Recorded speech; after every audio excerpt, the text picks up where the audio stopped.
At LSI, we don't just follow trends, we help shape the future. Welcome to Behind the Win, the podcast where we break down the biggest moves in tech, innovation, leadership, and government contracting. Here at LSI, we're bringing you exclusive conversations with the minds behind groundbreaking advancements, disruptive strategies, and industry-defining wins. From retail to tech, defense to government solutions. This is where you get the insights to stay ahead. Let's go behind the win. Welcome back to Behind the Win. Today I'm joined by Aniza Brown. She started her career as a software engineer, went on to leadership roles at Hill Air Force Base, and is now shaping Utah's tech and defense innovation ecosystem. We'll talk about deploying innovation in government environments, fostering partnerships across academia, startups, and industry, and overcoming resistance to change. And on a personal note, we'll hear how Aniza's own health challenges have shaped her leadership journey. So, talk to me a little bit. You started your career in engineering. What drew you into that world, and what did those years of all that tech teach you about problem solving? Yeah, I think I was set up to be different from the get-go. Like, my parents always told me I could be whatever I wanted to be. I played football with the boys in the neighborhood, like, until I hurt them and I couldn't play football with them anymore. Like, it was just a very, like, open environment of you have no limits. And I think that inspired me to, like, do weird things like tear apart my dad's radio and try to put it back together. And they would just let me.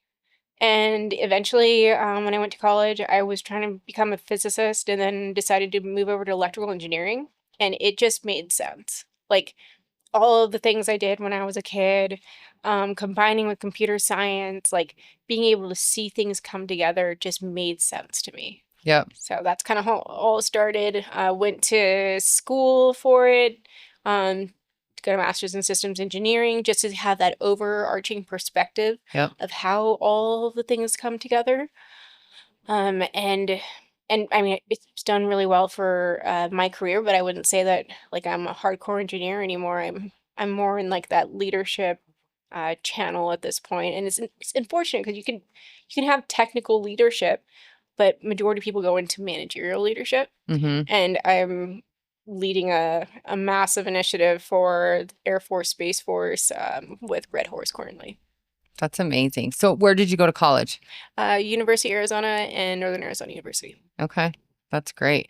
So with that IT background, engineering background, what was your biggest takeaway about problem solving, like having that background? Yeah, I think I am like the worst person to talk about problem solving, because if there's like a really hard problem, majority of people would be like, no, I'm not doing that.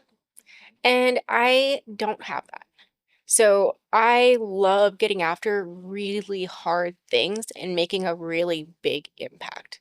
And I think people, like, you can ask them, like, are you money oriented? Like, what makes you tick? And it's impact. How many people can I impact with whatever I'm doing? Right. Bring the value instead of the money. I love that.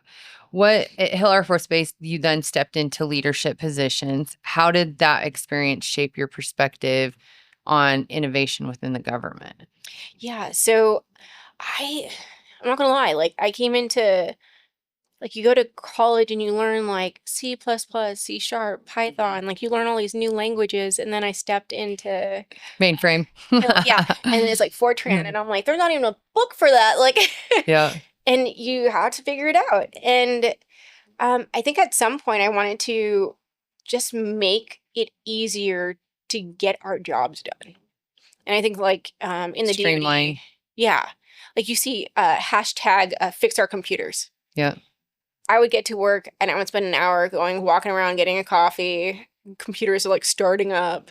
And it didn't make sense to me. It didn't make sense how we were trying to deploy DevSecOps, development, security, and operations across the DoD. I didn't believe we needed to be in a building on base if we had so much unclassified workload and we could containerize solutions. So I think once I got to leadership, and it's a really crazy story of like, I went to a senior leadership meeting and was invited as like a young little engineering Padawan, and don't say anything crazy, and went to shake the hand of the general at the time, Stacey Hawkins, and Yeah. didn't say anything crazy. He asked me, oh, do you build apps? And I was like, yeah, I've built apps. He was like, cool. And then I went and sat down. I was like, didn't mess that up. Yeah. Perfect. And he went to the front of the room. He goes, Miss Aniza is going to build me an app. And my whole chain of leadership turned around like, what did you say to him? And I was like, nothing. Yeah. Like, oh no, here we go. And I did. I built him an app. I built with a team of interns in a week. It took me a year to deploy because the software process was so old and just ridiculous. So it goes back to wasting taxpayer dollars. And at some point I was like, well, if I can't build an app on base because of the infrastructure, or at the time I was getting a lot of pushback from IT because they were saying that I was going to get hacked and all these things. I'm like, it's an app. It's something not unclassified. Anybody can see it. No, we're not sharing any secrets. Right. And so I took 15 software developers off base. That was my big push. And I thought that was it. I was like, I'm coasting. This is perfect. 15 software developers right next to Hill Air Force Base in what used to be the old Mars facility. So had them there, and then the initiative got bigger. And I had my son by that time. And I remember going to General Hawkins's office after I came back from maternity leave and saying thank you for giving me maternity leave. He was really interested in me taking my time off with my kid and really being a mom. Yeah. And I was so scared. I was so scared that I was going to come back and not be in the position I was in, lose all the momentum I'd made. Then I came back and he goes, do you want to be my chief of corporate transformation? And I was like, what? And he's like, yeah. I'm like, of course. Yes. That's and he goes, amazing. You want to talk to your husband first? And I was like, he's like, you just had a baby? And I'm like, ooh, that's the right answer. Yeah. I'm like, but no, yes, I want this job. Yeah. And he's like, okay, well, what do you want to do first? And I was like, I want to go back for the process. So we went back for the process. We took 100 software developers off base. Wow. The game had changed. We needed to be able to connect to cloud environments, and we were not able to do that with the infrastructure that we had at the time on base. And so off base, we could containerize solutions and push them back to base. We could do things that we would never thought we could. We had this awesome ski camp team who put Kubernetes on a T-38 to land with better software than we took off with. The things that were now possible were so different, and the game changed so quickly. Then all of a sudden, everybody's trying to get off base. Everybody sees the value of agile teams off base, developing together, breaking crap, putting it back together, and it being okay. It's okay to fail fast. And everything. It was just a pivotal moment in my career where I could look at it and be like, man, it was so cool to be a part of that. But it was also just so impactful to the next generation of software developers, the individuals I still to this day talk to from Hill Air Force Base. They all are remember when we got in that truck that one day and you took us downtown and told us maybe we could sit here, and we were all like, that's not happening. And then I GPC'd it and they're like, oh shit, it's happening. Yeah. And I'm like, yes. Yeah. So that was really my heyday of awesomeness in the Air Force. Oh my gosh. I love that. That's amazing, because I think what infuriates me, and I coming from the fintech world and banking, their systems are very archaic too, right? I worked for a regional bank who's, actually a big regional bank, but they did a transformation of going off of mainframe onto more, different servers, and took, I think 6 years longer than they thought, and, hundreds of millions more. But it's crazy because our government or people that are housing our money should have the most up-to-date software and functionality and capabilities, and we don't, and it's because of all the bureaucracy and red tape, for sure. Yeah, we can look at it, but we can't use it. Yep. And it was like, this is nuts. This is not the way. So, Yeah. Oh my gosh, I love that. So, do you feel? When did you leave? When did your time end there? so Then. oof. I stayed in the chief of corporate transformation position for I think about 4 years, but I've always, and I go back to, I'm impact oriented. So once the impact slows down, I start getting like weird. Yeah. And I need to find what's next. Like, where else can I add impact? I know that Sentinel was coming up, went over there, launched agile teams, and did a whole like may the fourth be with you software launch. I'm like, we're gonna do this like nerdy engineers, and it was so cool. And then got picked up by Catalyst Campus. So was really driving an initiative to build out an ecosystem of software capability in downtown Ogden, which was already there, but expanding it to include education, small businesses, and removing the barriers of entry. So then that next impact was, okay, how do you get small businesses, the people who are really getting shit done, to integrate into our environments, understand our problems? And it was me and a couple other senior leaders from Weber State went down to the Capitol and talked to the leadership about what happens when you don't enable some capability like that, and you don't enable small businesses to help the larger software factories. It stalls. You slow down and you become less efficient. And if you become less efficient, then you get less programs. Tax dollars start going away. Yep. And so we had a couple of engineers from leadership, engineers from Hill Air Force Base come out and just talk about what are the issues on base? Why is this so important? Why do we need small businesses that can move faster than our adversaries and not get picked up by our adversaries? That's what happens, right? Yeah. Is that the businesses will go to our adversaries because they're sick of, jumping through hoops. Yeah. Here. So we got 20 million for a skiff in downtown Ogden, and so that we could break that barrier. Now we have academia and small businesses on a DD 254, allowing them to have classified access to our data, to sit with us, to understand the problem statements with us, and bring their own like paradigm into our world, because it's not always what we in the DoD know. Yep. It's what other people, I mean, it's usually like some crazy underlying technology like Xylo, however it says it. Like, if you could take the underlying technology of that and integrate it into the DoD, how much more efficient would we be? Yeah. And it was really trying to get after like not what you're trying to build because you think we need it. It's what's underneath it and how can we globally expand it. That's amazing. So in that facility, and I'm asking this selfishly now, but when we go after certain opportunities like here, there's sometimes where we've got to fly someone into DC because they got to go sit there to read the actual RFP, right? In the library of the SCIF library, whatever. Can they go up there and do that now? Really? That's amazing. Yeah. And it minimizes like the impacts of getting people onto base. And it's the pay to play game it's a real thing. Like, it's expensive. It is. It's expensive to go into classified environments. You have to have the right DD-254. You have to have the right customer. Yeah. I mean, we have one in this building.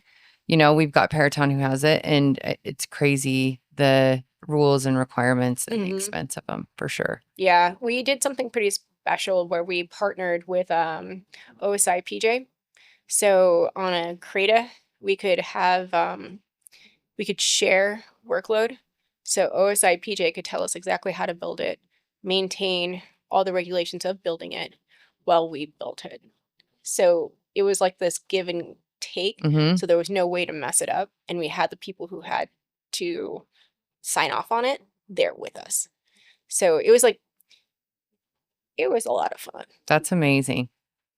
Well, let's talk about deploying innovation centers and leading cross-functional teams inside the government. It's not easy, but what's worked for you, or what did work for you on base that had the most impact to get things done? Yeah. Yeah. So I think it's hard to drive innovation in an environment where it's shunned. So I think a lot of going off base enabled a lot of capability. And between Tinker, Robbins, and Hill, Mm-hmm. every one of us went off base. So when you look at all of those bases, there's 7,000 organic software developers across Tinker, Robbins, and Hill. And as we, bring up workload, slow down workload, A10, it will be sunsetting. We could be utilizing those engineers on something else. And we could be utilizing it across 40 platforms and instead of this 5 platforms we have here. So there was a lot of movement to really remove some of the barriers between even just the local bases, even in our buildings. I mean, I built software for F-16 and unclassified information. There's a situational awareness data link on there, and we greenfielded it, and across the hallway was A10, and they'd already done it. So it's like even the internal conversations. Rework, everything. Yeah. But you don't know what you don't know. And it was really getting outside of, the classified buildings and getting outside into like downtown, where you can go grab a coffee or a beer with a peer and talk about, what are you doing? What are you doing? BAE, what are you doing? And how is that working out for you? And that started just kind of changing the conversation and making us more innovative because we weren't thinking the same. We weren't only looking like inside of like, what can we do? It was now we have a panel of like 50 SMEs. A lot of fresh eyes. Yeah. Yep. Now as an ecosystem builder, how do you align when you get them all together, right? The universities, startup, industry players, when they often have different goals? I think it's okay to have different goals. I think everybody feeds off each other in that environment, in that ecosystem. So especially like Air Force and universities. You have the Air Force who needs talent. They need young talent. They continue to be short on that talent as we bring up large projects here at Hill. And then you have universities who want to give that talent, but they also want the feedback and the help of what's important. System engineering is important. Let's do a systems engineering degree. What other things can we do to help you? And it's been a really, especially working under General Hawkins, it was really awesome to see him stand in front of the educational partners and say, I'm sorry for being a bad partner. Because we were. Yep. We'd be like, oh, we're going to hire 7,000 software developers in the next 10 years. And then we'd be like, oh, wait, just kidding. Like, we need to slow down. And it changed something. It became not just we give you requirements, you react. It was, let's work together and let's host events together. Let's host warfighter panels together. Let's just remove those barriers that aren't actually barriers to figuring out projects for students, getting internships, getting new hires, and integrating people into aerospace and defense earlier. Yep. So it really worked out. And then the small businesses, it was really fun to see interns come into the small businesses and then academia pulling from their subject matter experts to come and help the small businesses. Like, you're a small business. Are you acting like a small business? Are you thinking like a small business? What do we need to do to help you get further along? Are you missing your SAM.gov, your NICS codes? Like, how do we get you to continue to go down this path with us? So the universities were pivotal on that line of assistance as well. Yeah, and I think you hit it. It's that each of those sectors, right, have different what it is impact or value that they want.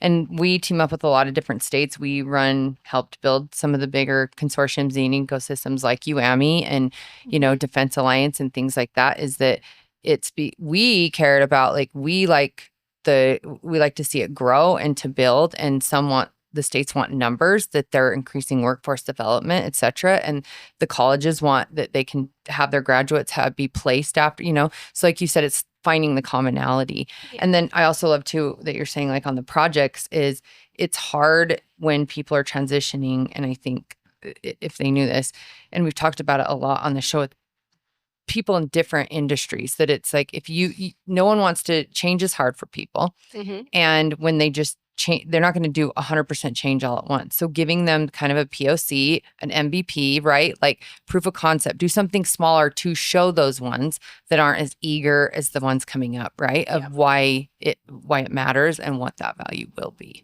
Yeah. And then the dual use tech component of it.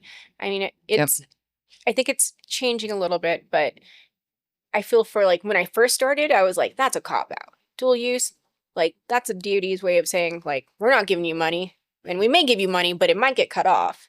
So make sure you have dual use and be commercially acceptable.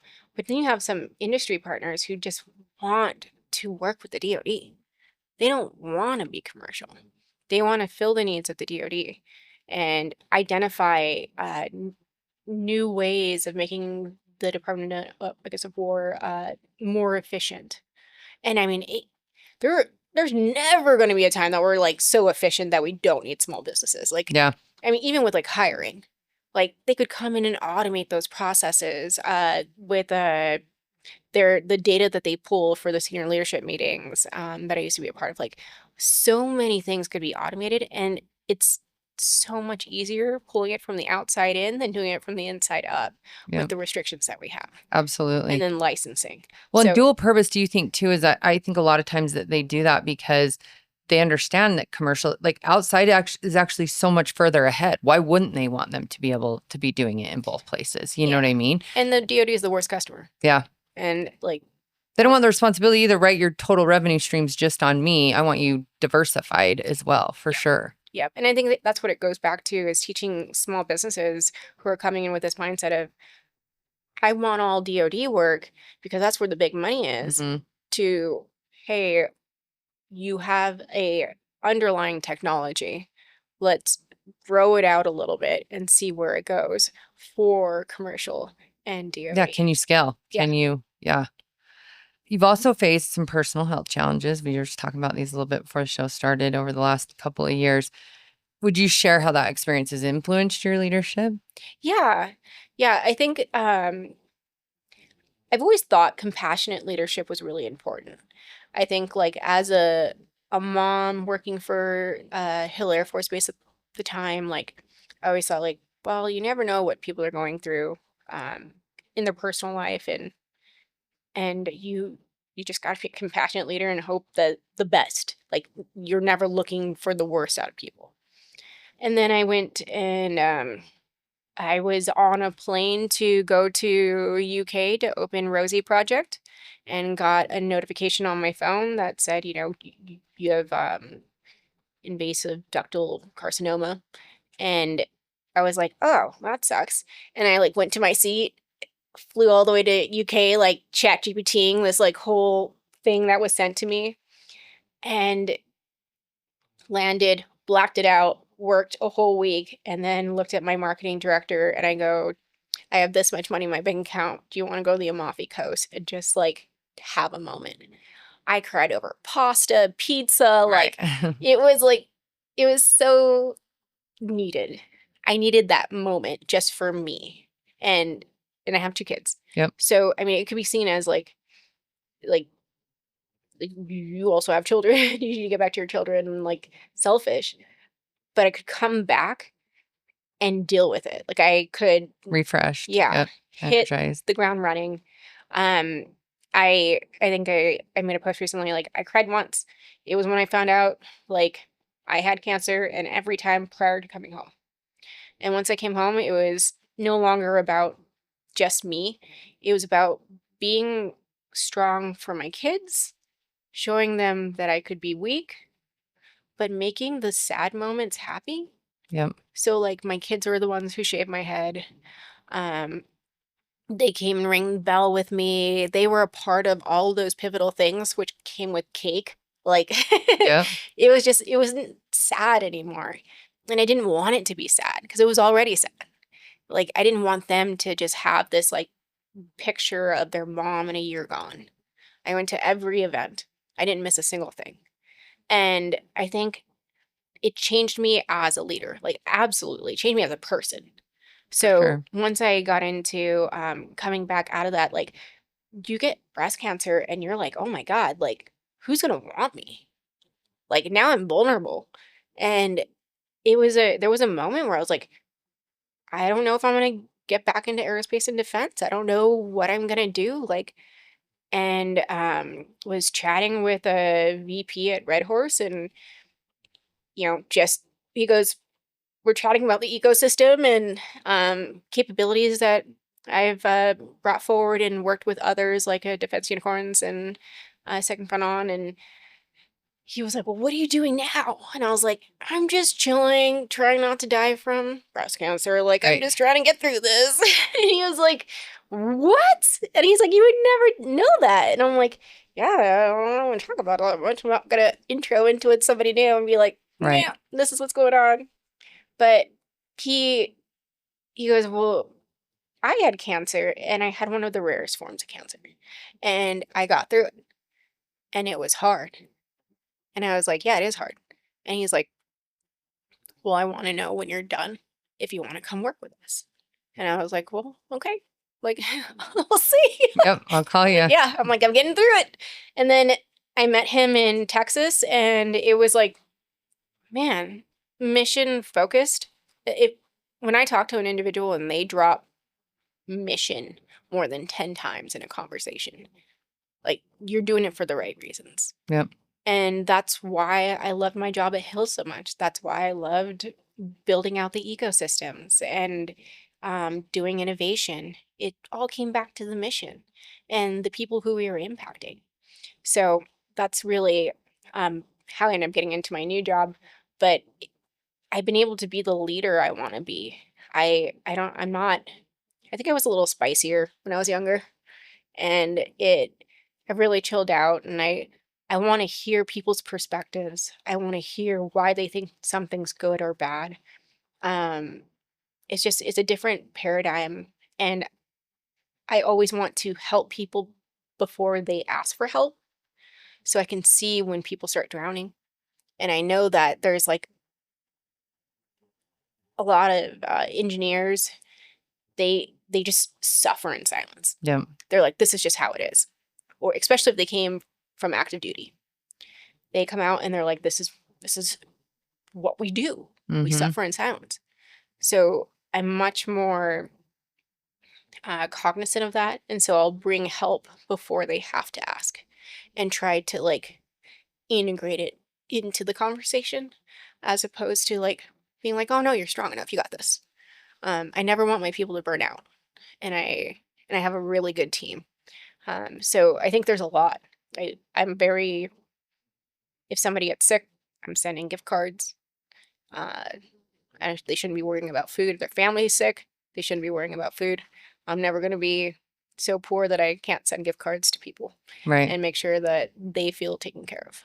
Yeah. So just slowing down and more compassionate. And, Yeah. I think that's in all of us too, right? You go through something that, whether, mine was a final kid in my mid 40s. And, I thought I had people bringing dinners and stuff. And I don't know, I just didn't really have that, or I didn't really recognize that in my early 20s when I had my other two. And I was like, this is so amazing. Like a home cooked meal after you have a C-section, after all this that's gone on in your body and that you're going through. But I think we feel like, is anyone going to want what we can give after, just as women in general, right? And that imposter syndrome. Mhm. Yep. All the time, up and down. We laugh on here because I've talked to a few people on the podcast that I'm always like, my kids' soccer team would think I'm the janitor here. I don't talk about what I do. I don't, you know what I mean? Because it's just, that's kind of, I think, inbred or innateness coming up for sure. So, I think that resonates with a lot of women for sure. Yeah. I mean, as an engineer, my children never get to see that world, or as a leader in engineering, they never get to usually see that world.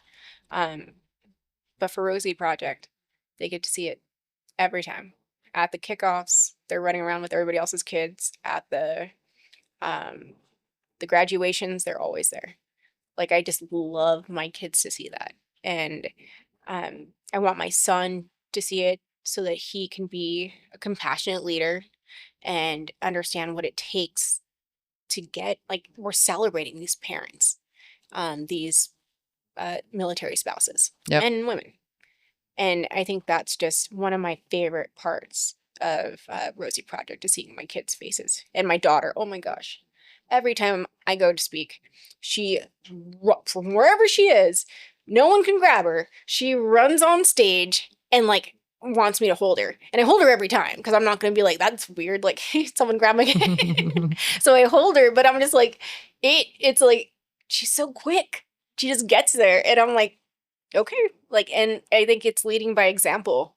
It's okay to be a mom. It's okay to be a leader. It's okay to be a CEO and get shit done. Yep. And it doesn't always have to be like super cute. It's real. And I don't know, like I love that. I love that aspect of being a mom and being able to introduce them to different things. Absolutely. Thank you for sharing both your professional insights and your personal experiences. Personal resilience, really, but it's a reminder that innovation isn't just technical and is human. So I appreciate you being on. And any last where they can find out about Rosie Project or what you're doing now, who you're working for now, find out information. Yeah, rosieproject.org or redhorsecorp.com.